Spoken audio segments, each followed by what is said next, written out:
అమెరికాలో ఉగ్రదాడి జరిగింది. ఇది ఇప్పుడు ఈ వార్త కలకలమైతే క్రియేట్ అవుతోంది. ఎందుకంటే సరే ఇప్పుడు అమెరికాలో అమెరికా మీద దాడి జరిగిందా అంటే కాదు. బట్ అమెరికాలో అన్ని దేశాలకు సంబంధించిన రాయబార కార్యాలయాలు ఉంటాయి. అందులో భాగంగానే ఇజ్రాయెల్ రాయబార కార్యాలయానికి సంబంధించిన సిబ్బంది మీద ఇప్పుడు తీవ్రవాదులు దాడి చేసినటువంటి పరిస్థితి ఇప్పుడు కలకలమైతే క్రియేట్ చేస్తున్న సిచ్యువేషన్ అయితే ఉంది.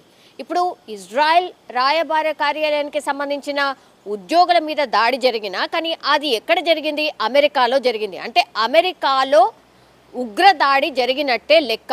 సో దీంతో ఒక్కసారిగా షాక్ అయిపోయినటువంటి పరిస్థితి అయితే కనిపిస్తోంది. మనకు తెలుసు మన మధ్య అట్లాగే పాక్ మధ్య అంటే ఇద్దరి మధ్య ఒక యుద్ధ వాతావరణం ఉన్నప్పుడు ట్రంప్ నేనే మధ్యవర్తిగా ఉంటాను, నేనే మధ్యవర్తి వహించాను, యుద్ధం ఆపాను అని ప్రకటన చేసిన కొన్ని రోజుల తర్వాతనే ఇప్పుడు అమెరికాలోనే ఏకంగా ఉగ్ర దాడి జరిగిందంటేనే అర్థం చేసుకోవచ్చు.